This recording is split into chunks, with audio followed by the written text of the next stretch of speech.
Boa noite. O Brasilianas.org discute hoje o aprimoramento de controles capazes de evitar fraudes e desvios em empresas públicas ou que prestam serviços públicos no país.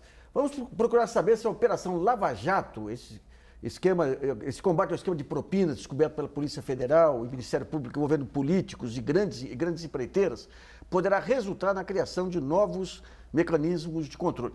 São convidados do nosso programa o controlador-geral do município de São Paulo, Márcio Spinelli. Em Brasília temos o ministro-chefe da Controladoria-Geral da União, Jorge Age, e o coordenador da 5ª Câmara de Coordenação e Revisão do Ministério Público Federal, procurador Nicolau Dino Costa Neto. E também contamos com a colaboração do jornalista Dimas Soldi, que vai selecionar perguntas enviadas pelo portal brasilianas.org. Nesse primeiro bloco, vamos falar se há necessidade de aprimoramento de legislação do combate à corrupção e quais os avanços aí proporcionados pela Operação Lava Jato. Eu vou primeiro ao ministro Jorge Age. Ministro, o Brasil ele ainda carece de alguns avanços na legislação ou a parte principal é colocar a legislação em vigor? Olha, Nassif, eu diria que em matéria de legislação ordinária falta muito pouco.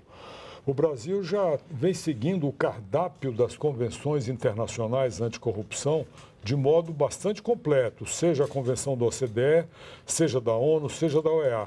Já tomamos todas as medidas legislativas basicamente recomendadas.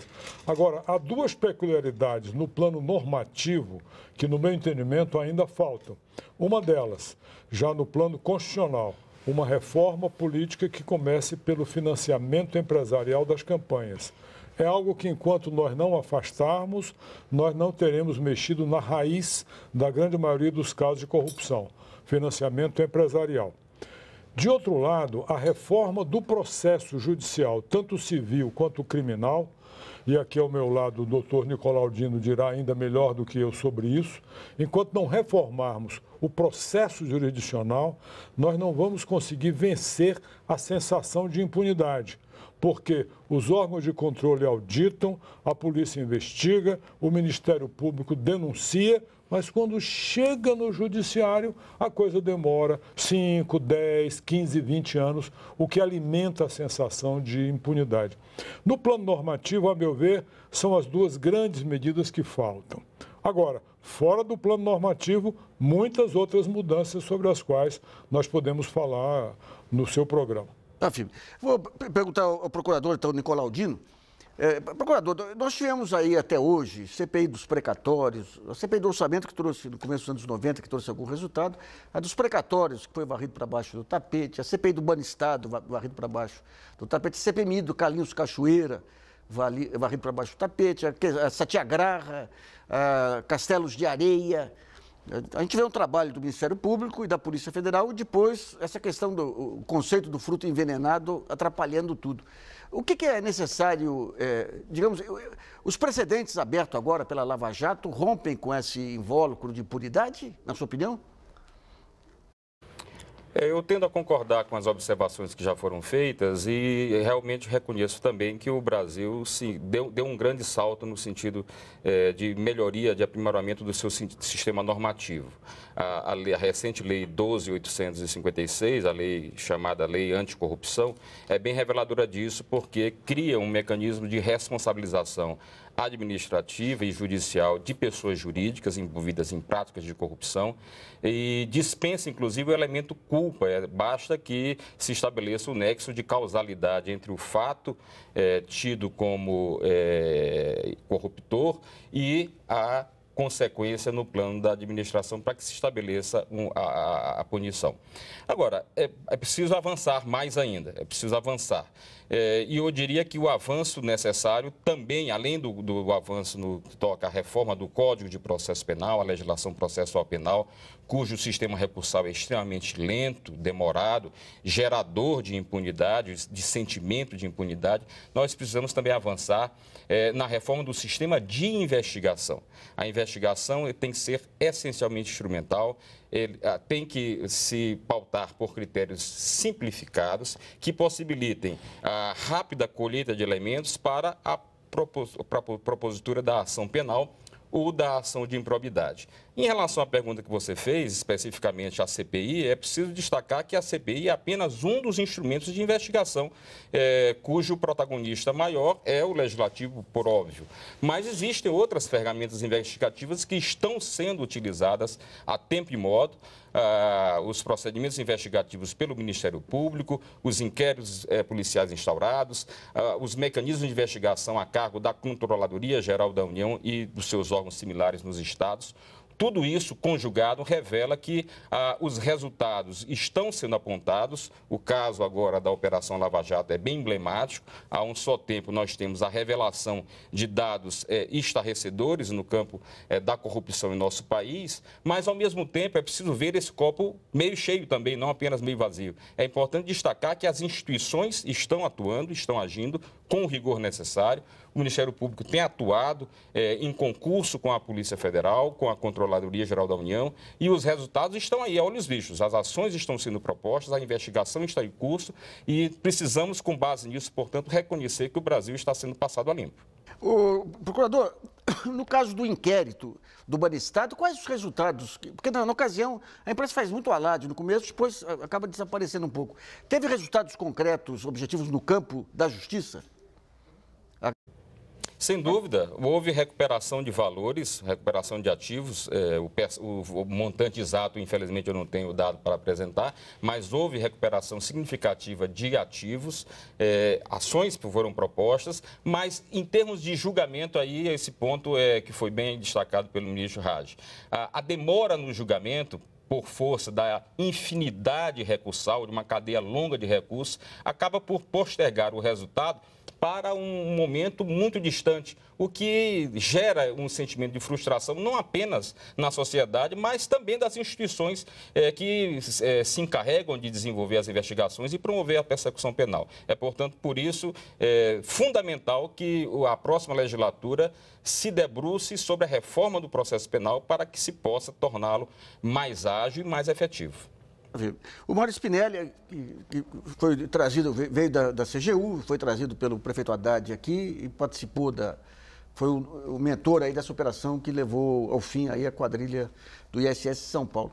Em termos legais, em termos do que você tinha de dispositivo legal, tem algo que tem que ser melhorado aí para dar mais eficiência ao seu trabalho, ou é mais uma questão organizacional mesmo para apurar os malfeitos aí? Eu acho, Nassif, que o país já avançou, conforme o ministro salientou, já avançou muito no que diz respeito ao aperfeiçoamento da sua legislação. Há, no entanto, alguns pontos, além daqueles que o ministro já salientou, que eu acho que é necessário que o nosso parlamento, de fato, haja de forma mais incisiva. No caso aqui de São Paulo, nos fez muita falta não haver uma legislação que criminalize o enriquecimento ilícito de agentes públicos. É um projeto de lei que a Controladoria Geral da União elaborou, encaminhou, o governo federal encaminhou ao Congresso em 2006 e que é necessário que seja aprovado, porque o servidor público que enriquece ilicitamente, que não consegue comprovar a origem ilícita do seu patrimônio, acaba ficando numa situação muito confortável, porque se nós não conseguirmos comprovar o crime antecedente que gerou aquele patrimônio incompatível, ele acaba não sendo responsabilizado na esfera penal. Ah, tá.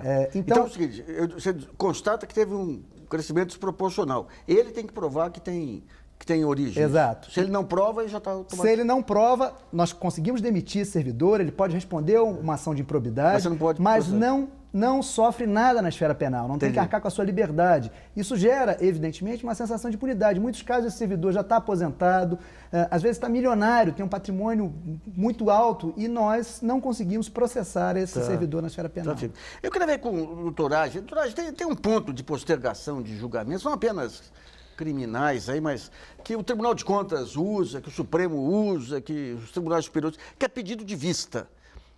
Nós já tivemos vários casos aí em que o pedido de vista resultou, o caso lá do mensalão do PSDB, em 8 anos para se resolver, outros casos, eu não vou colocar os casos especificamente, porque a nossa ideia não é fazer perguntas incômodas, mas de que maneira se resolve essa maneira de postergar julgamentos?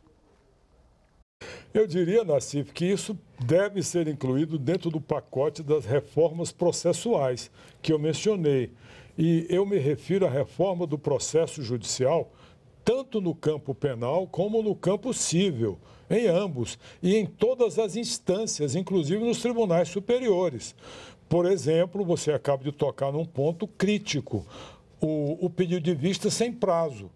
É algo realmente intolerável, porque eu posso paralisar um processo por 5, 6 anos se eu não me julgo ainda em condições de ter amadurecido o meu ponto de vista sobre aquilo, não tem limite. É natural, tudo isso tem que estar contido dentro de um processo, de uma revisão processual que vise a agilização do processo, até para cumprir um dispositivo da própria Constituição. É o último inciso do artigo 5º, que exige a razoável duração do processo, a celeridade nas decisões, porque a justiça tarda é a injustiça. Então, esse é um ponto fundamental. Tem que ter prazo para tudo, prazo para o juiz, prazo para os ministros dos tribunais, prazos para os desembargadores. O problema é que há um conceito dos chamados prazos impróprios. Ou seja, o prazo para o julgador não vale. Vale o prazo para as partes, mas o prazo para o julgador não vale. Pode estar escrito no código, mas é chamado prazo impróprio. Ou seja, se for ultrapassado, fica por isso mesmo. Eu falo isso com absoluta tranquilidade, porque eu sou juiz aposentado. E sei que o problema maior da morosidade dos processos não é dos juízes, de um modo geral. Mas esse ponto do pedido de vista sem limitação de tempo, que você colocou, é realmente grave. O procurador Nicolaudino, nessa simplificação aí do processo penal, o que é o mínimo necessário para garantir o direito de defesa? E o que são os acessórios que apenas postergam o julgamento? Olha, o direito de defesa é fundamental, ele evidentemente não pode ser eliminado, porque está previsto no texto constitucional, não há dúvida quanto a isso. O que se deve verificar, na realidade, é a simplificação do processo judicial. Mas antes de falar da simplificação do processo judicial, vou só mencionar a questão da vista, que foi muito bem apontada pelo ministro Raj.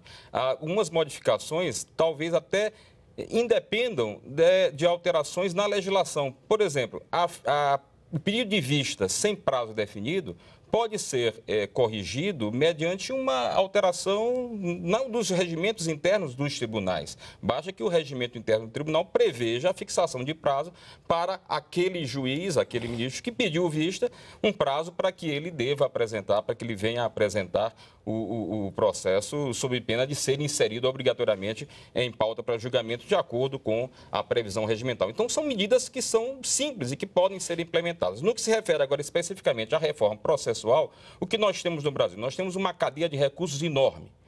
Recursos sobre recursos. Certa vez, há coisa mais ou menos de umas 3 semanas, eu me deparei no Superior Tribunal de Justiça, o tribunal perante o qual eu oficio, com o julgamento de uns embargos de declaração no agravo regimental, do agravo regimental, do agravo regimental, do agravo no recurso especial. Ou seja, é uma cadeia infinita de recursos e com isso o que acontece? Os advogados acabam por postergar ao máximo o trânsito em julgado das decisões, levando para um futuro incerto e indefinido o momento do trânsito julgado, quando efetivamente a decisão deverá ser cumprida. Um outro detalhe que poderia ser devidamente corrigido, e agora não necessariamente na via da reforma legislativa, mas na via da interpretação, da construção jurisprudencial. O Instituto dos Habeas Corpus, do habeas corpus.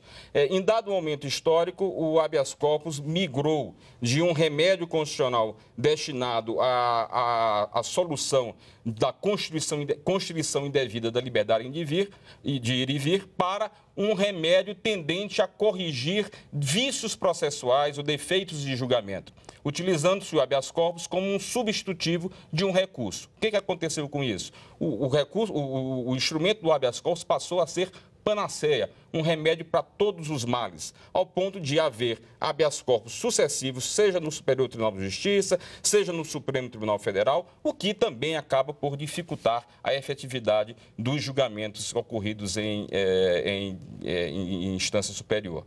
Há outros aspectos que poderiam também ser corrigidos. Um aspecto fundamental, e aí talvez seja necessário uma reforma constitucional, a questão referente ao momento da efetiva execução da pena fixada em segundo grau de jurisdição. Nós temos no Brasil, de acordo com o entendimento do Supremo Tribunal Federal, a ideia de que o cumprimento efetivo da pena no processo penal só poderá ocorrer a partir do trânsito em julgado da decisão. E com as instâncias sucessivas, esse trânsito julgado, como eu disse ainda há pouco, e bem ponderou também o ministro Jorge Hadi, esse trânsito julgado acaba por ocorrer num momento muito distante. Basta que se altere a nossa legislação para, a exemplo do que ocorre em outros países, estabelecer-se uma inversão de presunção. Nos seguintes termos, a presunção de inocência é um dogma constitucional, muito bem. Mas essa presunção de inocência tem que ter um limite. E o limite qual deve ser? O limite é o julgamento em primeiro grau confirmado em segundo grau de jurisdição. A partir desse julgamento em segundo grau de jurisdição, a presunção tem que se inverter. A presunção já não é mais de inocência, mas sim de culpabilidade. Em outras palavras, depois de julgado o recurso em segundo grau, num tribunal de segundo grau, chamado Tribunal de Apelação, essa decisão poderá ser cumprida mesmo na pendência de um recurso de natureza extraordinária. É isso que ocorre em vários países, invertendo-se, portanto, a presunção de inocência para a presunção de culpabilidade quando já se tem duas decisões condenatórias. Com isso, certamente o sentimento de impunidade no Brasil tenderá a diminuir. Bom, deixa eu fazer uma pergunta, procurador. Quando houve esse abuso do habeas corpus, ele não se seguiu a um abuso das prisões preventivas, a decretação de prisão por juiz de primeira instância? Foi um período também que teve uma febre de prisão preventiva aí, muito forte também, né? Então, digamos, será que hoje já tem um equilíbrio das duas pontas? Já tem espaço para um equilíbrio nas duas pontas? O habeas corpus pode e deve e deverá ser utilizado como um instrumento de correção de uma decisão de privação de liberdade. O que não é aceitável, o que não é adequado, do ponto de vista da lógica, da racionalidade do sistema processual, é que se utilize o habeas corpus como um substitutivo de um recurso que está previsto no Código de Processo Penal. É essa a distorção que se aponta. Em vez de se lançar mão do recurso ordinário fixado, do recurso especial, a parte se vale do habeas corpus para, com isso, galgar um exame da matéria a partir de uma via lateral, que originariamente era destinada tão somente à correção, à garantia da liberdade de locomoção. Essa distorção é que precisa ser corrigida para que não se transforme o processo judicial em algo esquizofrênico, em que há a previsão múltipla de instrumentos e remédios, deixando o próprio juiz, que é condutor do processo, numa situação de perplexidade diante da multiplicidade de mecanismos que vão levar a reexame de suas decisões. Aí o processo acaba não andando para frente, ele acaba andando para os lados, o que é absolutamente inadequado. Vamos a uma pergunta selecionada pelo jornalista Dimas Soldi, lembrando que o programa é ao vivo. Você ainda pode enviar sua pergunta pelo portal brasilianas.org. Dimas. Boa noite a todos. O Antônio Carlos Teles, do Rio de Janeiro, ele quer entender um pouco mais o que é a lei anticorrupção empresarial e qual é a situação atual dessa lei. Eu vou perguntar para o doutor Jorge Hadi.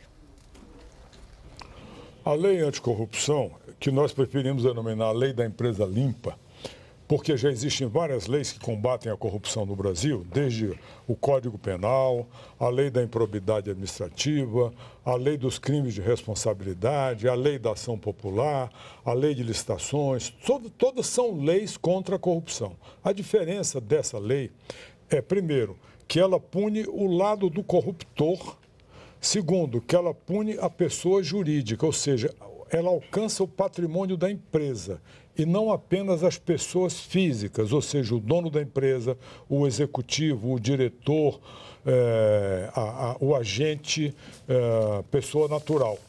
Ela, alcançando a pessoa jurídica, ela pode alcançar o patrimônio da pessoa jurídica. Essa é a inovação dessa lei. E, principalmente, ela pode alcançar, como disse há pouco o procurador Nicolau Dino, independente de prova da culpa ou da intenção ou do dolo de quem quer que seja. Então, se algum preposto, algum empregado, algum intermediário, algum procurador de uma empresa pagar uma propina ou fraudar uma licitação, o patrimônio da empresa vai responder. Não vai adiantar o dono ou dirigente da empresa, a sua alta direção, dizer que não foram eles que determinaram aquela conduta, que eles nem sabiam daquilo, como muitas vezes acontecia no passado. Esse argumento agora não funciona. A empresa responderá objetivamente se aquilo foi feito no interesse dela, com a finalidade dela ter algum proveito, ela responde. De modo que, sendo assim, o grande efeito preventivo dessa lei, que é aquilo no que nós mais temos esperança e apostamos, é fazer com que a direção da empresa passe a ser a principal interessada na fiscalização e na vigilância sobre todos os seus prepostos, sobre todos os escalões, os seus intermediários, os seus terceirizados, as suas coligadas, enfim, sobre toda a sua estrutura. Então, nós passaremos a ter, na direção das empresas, aliados, parceiros dos órgãos de fiscalização e não apenas aqueles que se consideram fiscalizados. Eles também vão ter que fiscalizar o seu corpo funcional, porque o ilícito cometido por qualquer pessoa, quem vai responder é o patrimônio da empresa. A outra grande inovação dessa lei é que ela traz penas pesadíssimas, aplicáveis pelo próprio Poder Executivo, ou seja, pela própria administração. Isto é, multa de 0,1% até 20% do faturamento bruto da empresa no ano anterior. Ou, quando for impossível essa conta, a multa vai ser de 6 mil a 60 milhões de reais. Aplicável diretamente pela administração, ou seja, dispensando o interminável processo judicial. Além disso, se houver omissão do administrador, o Ministério Público poderá promover também a aplicação dessa multa pela via judicial, além de promover outras sanções, como proibição de receber incentivos, empréstimos, financiamentos de instituições públicas, interdição parcial ou total das atividades, suspensão das atividades da empresa e, no limite, em situações extremas, até mesmo a dissolução. Com essa lei, o Brasil passa a se alinhar com os países mais desenvolvidos do mundo, que já têm há muito tempo legislação semelhante a essa. Isso, e a Lava Jato, a lei já vai ser aplicada nessa investigação da Operação Lava Jato? Sim, na medida em que nós venhamos a identificar qualquer conduta ilícita posterior ao dia que entrou em vigor a lei, que é 29 de janeiro de 2014. Nós já estamos fazendo análise do material que foi compartilhado pelo juiz federal da 13ª Vara de Curitiba, exatamente para identificar quais os atos posteriores a 29 de janeiro, porque sobre ele já incide a nova lei, inclusive com as novas penalidades. Para os atos anteriores, que são a maioria, de qualquer modo, porque a coisa vem de anos e anos atrás, nós vamos aplicar os dispositivos da legislação de licitações, que permite a suspensão ou o impedimento da empresa para novos contratos com a administração pública ou com o órgão específico onde ocorreu o problema. Essas penas também poderão ser objeto, já aí pela nova lei, de um eventual acordo de leniência, porque na parte que beneficia o acusado, a lei pode retroagir. Então, se a empresa se dispuser a pagar todo o prejuízo, devolver tudo o que ela levou ilicitamente, renegociar as próximas parcelas do contrato, retirando dali o sobrepreço, o superfaturamento previsto, revelar quem recebeu a propina, revelar todos os participantes do ilícito, aí com todos esses elementos, a administração pública poderá avaliar para ver se vale a pena uma redução, uma atenuação das penalidades, que essa é uma outra disposição da nova lei e que nessa parte pode retroagir. Bom, vamos para o primeiro intervalo. Brasilianas.org, volta logo.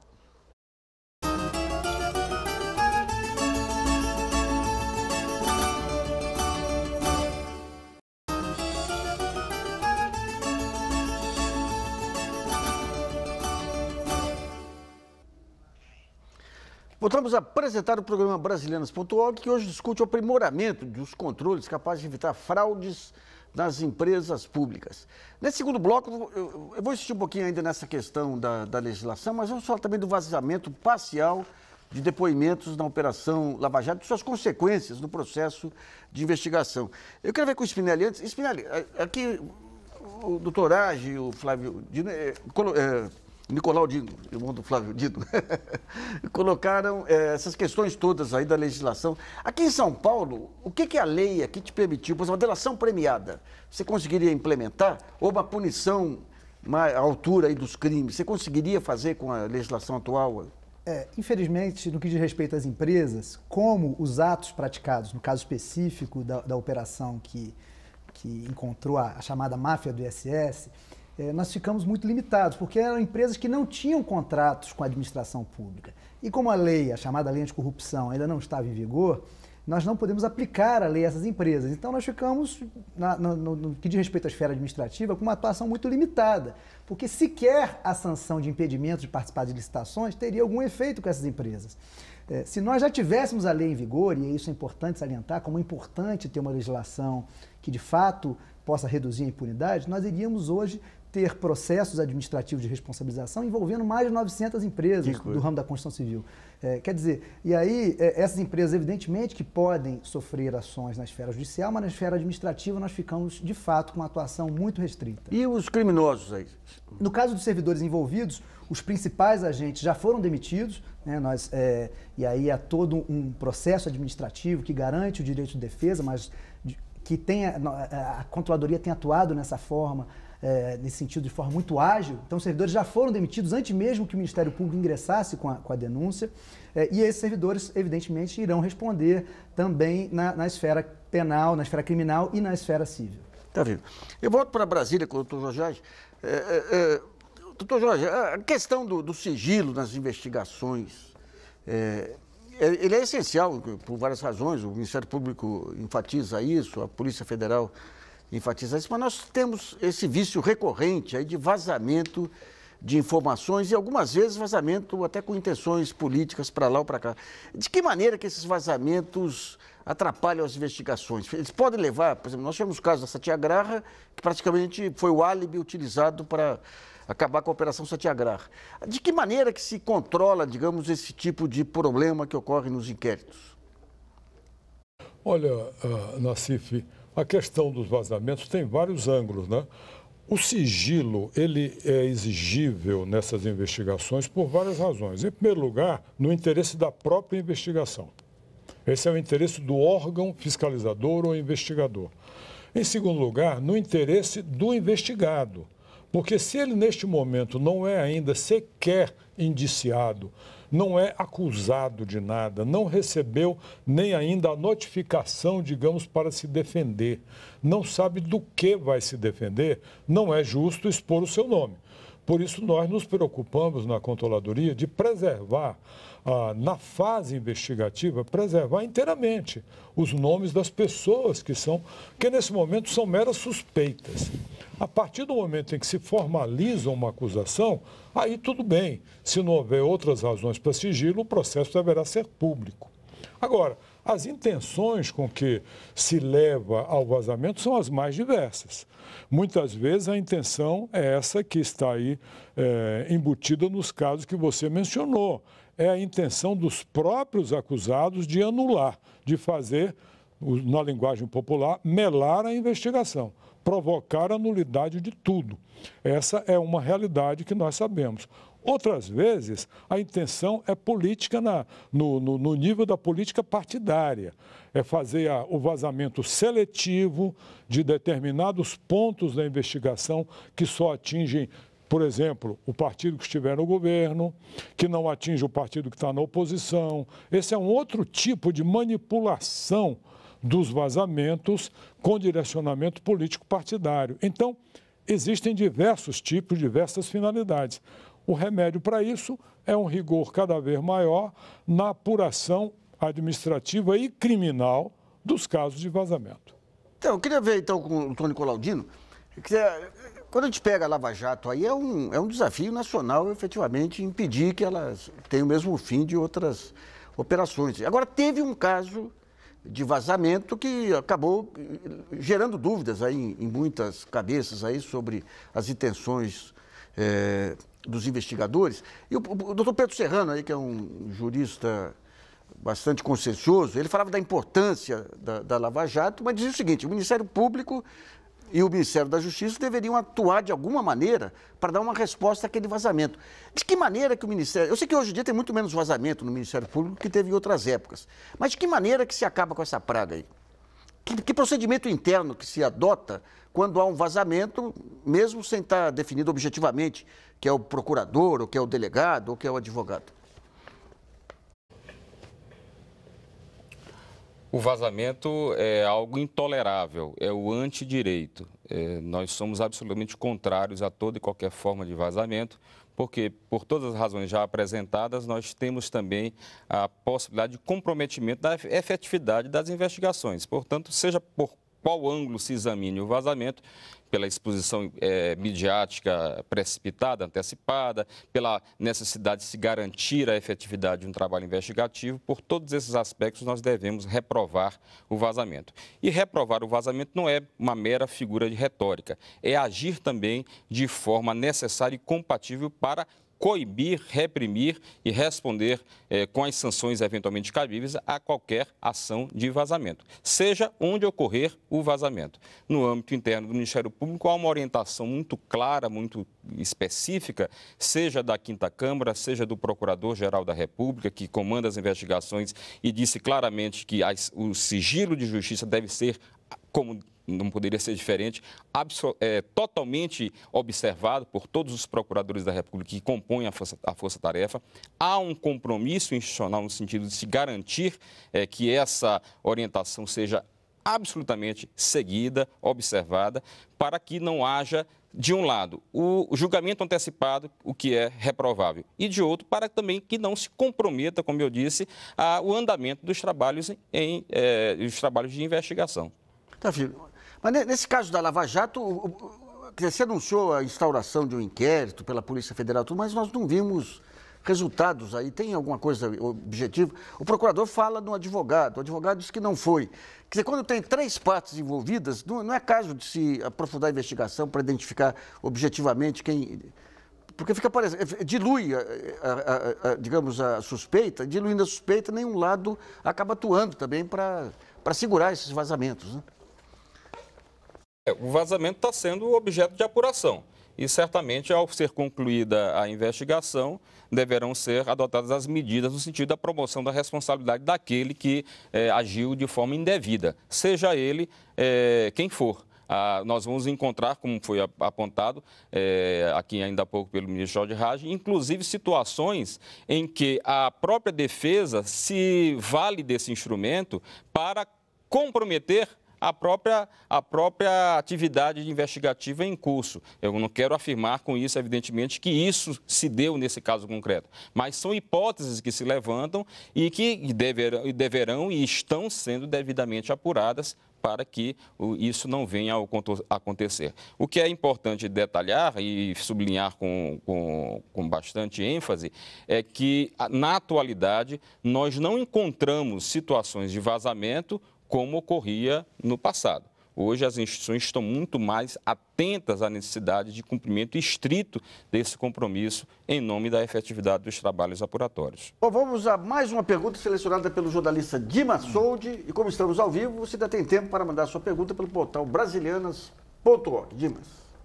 O Marco Antônio Werneck, de Belo Horizonte, ele cita um artigo intitulado "Nunca se roubou tão pouco como agora". E ele quer saber a opinião de algum convidado sobre esse assunto. É verdade? Nunca se roubou tão pouco como agora? Não, ele se referia, digamos, é um artigo do Ricardo Semler, o doutor Jorge, que ele se referia aos esquemas de propina dos anos 70 e 80, que era de 10%. E quando foi divulgado que a Petrobras era de 3%, ele soltou esse artigo dizendo que nunca se roubou tanto como agora. Agora, historicamente, quer dizer, se for... Eu sei que é muito cedo ainda para ter um levantamento histórico aí, mas essa praga da corrupção corporativa, doutor Jorge, praga internacional, né? Essa legislação específica, ela dá conta do recado ou tem que ter mecanismos de entrada em sigilo bancário e outros mecanismos de cooperação internacional que permite avançar nessa questão da corrupção corporativa? Olha, Nassif, a lei, como nós já dissemos aqui, todos concordamos, é um avanço muito grande, é um passo adiante, sem dúvida nenhuma. Mas sempre há necessidade de avançar mais. Uma das áreas que me parece fundamentais, nós estamos sofrendo esse problema num caso concreto agora, é a dificuldade que se tem ainda de obter cooperação internacional, compartilhamento de provas e fatos para as investigações administrativas. No caso, por exemplo, da SBM Offshore, que é uma das frentes que nós estamos investigando na Petrobras nesse momento, e já estamos com processos abertos, tanto quanto sobre diretores, empregados da Petrobras, como contra a própria empresa, SBM Offshore, que é holandesa, nós insistentemente estamos requerendo das autoridades holandesas, por meio do Ministério da Justiça e do Ministério da Justiça da Holanda e do Ministério Público da Holanda, o compartilhamento conosco das informações que eles têm, inclusive, segundo sabemos, da pessoa que recebeu a propina da SBM. A pessoa da Petrobras que foi, digamos, o corrompido. Eles não fornecem essa informação sob a alegação de que só podem fazer cooperação internacional para fins de processo judicial. Ora, isso é uma posição superada há muito tempo, porque todas as convenções internacionais, a da ONU, a da OCDE, a da OEA, todas estimulam os países a fazer cooperação internacional também para investigação administrativa, que muitas vezes é mais rápida do que a judicial, como é o caso no Brasil. Então, temos que resolver esse problema no plano internacional. No plano doméstico, na minha opinião, temos que superar ainda bastante o mito do sigilo bancário e fiscal, que chega a exageros. Nós temos dificuldade, por exemplo, de obter informações em bancos públicos. Sobre dinheiro que é público, ao argumento do sigilo bancário. Ora, isso não faz sentido nenhum. Então, há alguns mitos, alguns dogmas que vêm de longe, dos tempos em que não se investigava no Brasil, e que precisam ser removidos. Uma das razões desse título do artigo que foi citado aí pelo cidadão que encaminhou a pergunta é exatamente quando o autor do artigo que eu li na Folha, de que nunca se roubou tão pouco, ele está fazendo uma blague. Na verdade, ele está dizendo que antigamente não se sabia o que estava sendo roubado, sequer. Nem se pode fazer uma comparação, porque não se investigava. Se varria tudo para debaixo do tapete.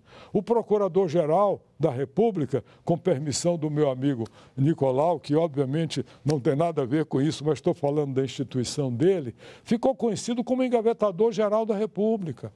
Hoje em dia, o Procurador-Geral é escolhido pelos procuradores, pelos colegas dele. Eles votam e o primeiro da lista é escolhido pelo Presidente da República, ou seja, o Presidente da República, a partir de 2003, abriu mão de uma prerrogativa constitucional de escolher o Procurador da República e passou a nomear aquele que os próprios procuradores escolhem. Isso faz toda a diferença do mundo, isso não é um detalhe menor. É por isso que desde Cláudio Fonteles, passando pelos outros, por Gurgel e agora pelo Dr. Rodrigo Janot, o Ministério Público Federal Brasileiro opera na mais absoluta autonomia, exercendo plenamente aquilo que a Constituição de 88 disse que era para ele fazer. E essa autonomia plena, essa plenitude no exercício das funções do Ministério Público, que faz com que tudo no Brasil hoje seja investigado. Então, não há nem como comparar se atualmente há menos corrupção do que antes, porque você não tem a informação do antes para fazer nenhuma comparação. Bom, vamos para o segundo intervalo. Brasilianas.org volta já.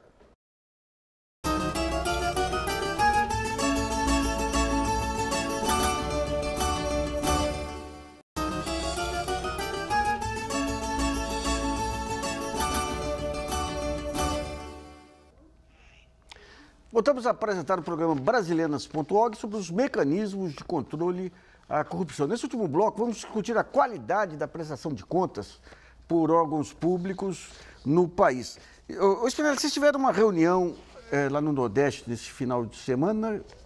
Como é que chama o grupo? Estratégia Nacional de Combate à Corrupção e à Lavagem de Dinheiro. Eu queria que você colocasse um pouco depois o procurador Dino também, que participou de lá, as conclusões principais nessa colaboração entre os diversos órgãos aí de controle.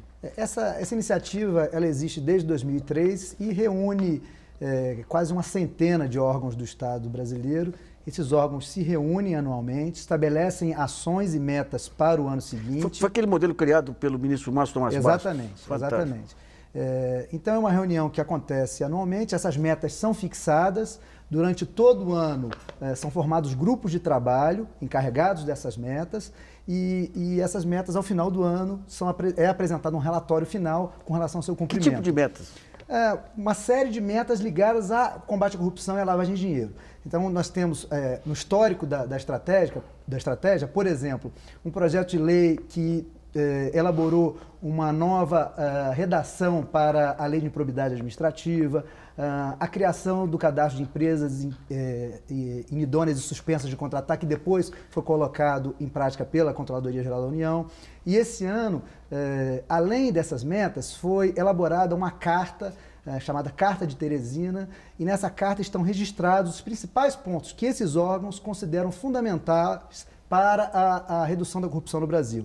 E aí a gente foi inserida na carta, por exemplo, a necessidade de fortalecimento dos órgãos de controle, a importância da criação no Brasil de uma legislação que proteja o denunciante, a importância também da adoção, como já foi salientado, de uma série de medidas legislativas que reduzam os processos judiciais, enfim, uma série de iniciativas que os representantes desses órgãos consideraram essenciais para reduzir a impunidade no país. Eu vou perguntar para o procurador Nicolau Dino, a questão da delação premiada foi analisada nesse encontro? Houve discussão, sim, em relação à delação premiada e chegou, evidentemente, à constatação de que se trata de um importante instrumento de investigação porque ele tem por objetivo obter elementos que seriam difíceis de serem alcançados se não houvesse a colaboração de alguém que integra uma estrutura complexa de uma organização criminosa. É, sem dúvida alguma, um grande instrumento de investigação, porque nós conseguimos aí obter dados que são fundamentais para o deslinde da estrutura criminosa, alcançando principalmente os seus dirigentes máximos, o que não seria possível, ou seria extremamente difícil se nós fôssemos utilizar os instrumentos tradicionais de detecção de elementos de corrupção ou de improbidade administrativa. Agora, em relação especificamente à questão anteriormente levantada, Nassif, o Spinelli fez referência à questão do controle externo, interno, à efetividade dos mecanismos de controle interno que foi objeto de análise da ENCRA na semana que passou. É importante apontar isso. O controle interno é o primeiro instrumento de verificação de irregularidades. É um instrumento fundamental para que a administração, para que o Estado detecte os elementos, as situações configuradoras de corrupção ou improbidade. E, portanto, é necessário que a administração esteja dotada de mecanismos de estrutura necessária e suficiente para que ocorram as auditorias, as tomadas de contas, sob pena de muita coisa deixar de ser devidamente detectada, apurada. A CGU, nesse ponto, precisa estar muito bem articulada, devidamente instrumentalizada, com recursos humanos e materiais necessários para que possa exercer a sua tarefa. Os mecanismos de controle interno de educação, da área de educação e saúde, precisam estar também devidamente implementados para que se possa exercer esse importante filtro de verificação de irregularidades no âmbito da administração pública. A ENCRA fixa suas metas e, independentemente das metas que foram fixadas para o ano de 2015, eu preciso acentuar que O Ministério Público Federal também estabelece metas para o aprimoramento de suas atividades. E fixamos, no último encontro nacional da 5ª Câmara, a Câmara de Combate à Corrupção, uma meta consistente no exame da efetividade dos instrumentos de controle interno, notadamente nas áreas de saúde e educação. Porque chegamos à conclusão de que, sem a atuação efetiva desses instrumentos de controle, a apuração da corrupção tende a se postergar, a demorar, alcançando situações, verificando irregularidades já ocorridas há muito tempo atrás, quando certamente já terá ocorrido a prescrição. É necessário, portanto, que haja uma investigação para e passo e, para isso, é fundamental que o controle interno esteja devidamente montado, estruturado, com os instrumentos, com os mecanismos necessários ao seu pleno exercício. Ô, doutor Nicolau, no período militar em cada ministério havia figura, eu não lembro o nome da figura, mas havia uma área que já era um militar que estava à frente justamente para fazer esse controle interno. Depois, no período de redemocratização, eu não sei o que ocorreu com esse mecanismo. Existem, digamos, nos ministérios, essa estrutura de controle interno hoje, que está desativada ou não existe mais? A rigor, todo ministério deve ter o seu mecanismo de controle interno. Isso é necessário. Agora, nós temos a percepção de que, por exemplo, na área de educação e saúde, esses mecanismos estão não estão devidamente montados, estão frágeis, estão débeis. Há indicativos que apontam déficit de pessoal, de auditores, por exemplo, na área de saúde. E os recursos utilizados na área de saúde e educação são extremamente vultosos. É necessário que a administração implemente esses mecanismos de controle. Mesmo se diga em relação à educação. A auditoria na área de educação do FNDE precisa ser melhorada e muito para que possa haver efetivamente análise das prestações de contas. Hoje no Brasil, infelizmente, boa parte das prestações de contas, no âmbito do controle interno, se dá mediante um exame meramente formal, documental, análise de documentos. É necessário que a auditoria, que o controle interno vá à localidade, verifique em loco se um determinado município que recebeu recursos, por exemplo, o aplicou na área, na finalidade que fora previamente estabelecida. Uma análise meramente formal, documental, à distância aqui em Brasília, quando o fato ímprobo ocorre lá nos rincões do nosso país, essa análise é uma análise deficiente, portanto, não tende a obter os resultados desejáveis por todos nós. Doutor Jorge, tem um conflito permanente aí entre a necessidade de controle e a burocratização, ou os atrasos, até o processo decisório nas empresas públicas, por exemplo, que o receio do comprometimento aí do funcionário faz com que você tenha um conjunto aí de atribuições, de conselhos para resolver tudo, que você vai transferindo para frente aí essa responsabilização. De que maneira que dá para estabelecer um controle efetivo, mas sem burocratizar demais o processo de decisão? Deixa eu lhe dizer o que eu penso a esse respeito, Nassif, inclusive em torno da pergunta que você fez há pouco ao doutor Nicolau. No Brasil, no governo federal, já houve época em que cada ministério tinha uma secretaria de controle interno, eram chamadas CISETs. Você tem razão, isso existia.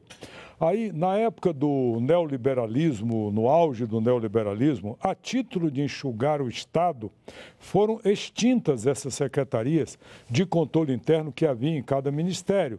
E manteve-se apenas o órgão central, que é a Secretaria Federal de Controle, que hoje é incorporada à CGU.